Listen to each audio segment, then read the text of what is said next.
Here are some answers for lesson 10.1.1. The cube on the top, it measures 3 feet for each side. I'm going to start with number 2. It says find the surface area and volume of that cube. So the surface area refers to when you have a cube, and in order to draw a cube, what you do is you draw a square, and a cube is just an extra dimension. So you then can draw another square attached to it. And then if you connect the sides, it gives you the cube. So if you have a cube that measures 3 feet for each side, the surface area is taking each of these faces. A cube is just like a dice. It has 6 faces. And because it is a true cube, that means all the faces are the same size. So if you can find the area of one face, which happens to be a square, a 3 by 3 square, that means the area of this front face is 9 square feet. And all 6 faces will be the same thing. So if you take the side face and the back face and so on and so forth, you'd have 6 of these, and they're all 9 square feet.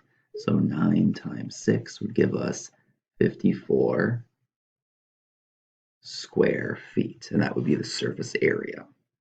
The other part of the problem asks you to find what the volume of that cube is. And the volume would be the space inside of this shape, including the edges of it as well. So to find that, there's a basic formula for the cube, and you could say it's length times width times the height. So length times width times the height. And because it's a cube, all 3 of those dimensions are the same. The length is 3, the width is 3, and the height is 3. And 3 times 3 times 3, well, 3 times 3 is 9, times 3 is 27. And when you label volume, volume is a 3-dimensional shape because you're filling a 3-dimensional shape. So in this case, it's going to be feet cubed. Again, we deal with area, it's 2 dimensions, so it's squared. 3-dimensional solids get a cube, a little 3 after it. And then number 3, a different cube has side lengths of 5 units in length. And that just means instead of writing 3's here, you'd write 5's. And you can do the same thing as far as what the volume is going to be.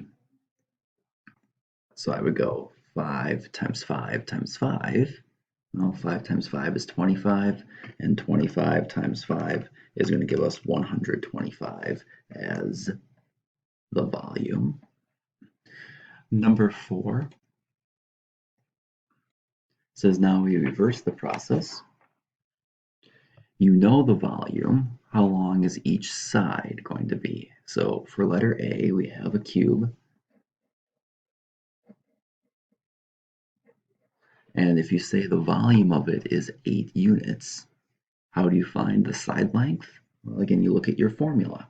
So the formula for the volume of a cube, length times width times height, means what number times itself 3 times would give us the volume of 8?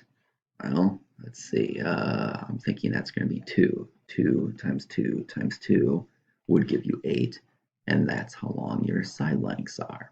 So if you had a volume of 8, your side lengths are 2. The next one says, what if it's 125? Well, we just did that. So that really means if your volume is 125, what number times itself 3 times gives you 125? And that would be 5. So the second one has a side length of 5. The third one has a volume of 1,000. So if you have a volume of 1,000, length times width times height, and it has to be the same number, gives you 1,000.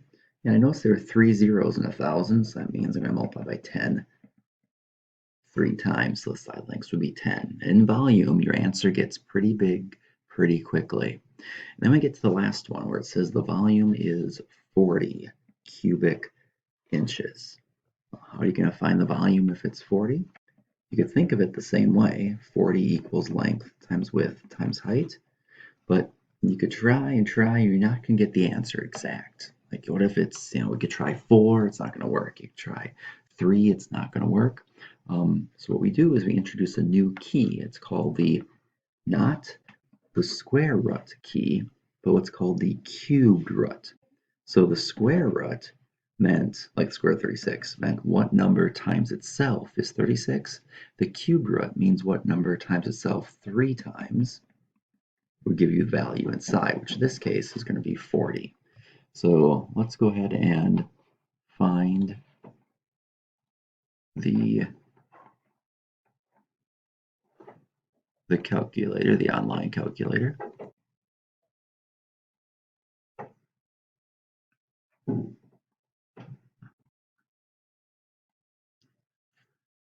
And I'll go to Desmos and use it. And this button right here, if I click on it, it looks like a square root, but I can make it the cubed root by putting a 3 up here. And then I just put the cubed root of 40, and it tells me it's about 3.4. Show you how this works, the last problem we did was 1,000 was the volume. So if I take the cube root of 1,000, you can see how you get 10. So this is where you can find a calculator that does a cubed root for you. And there you go.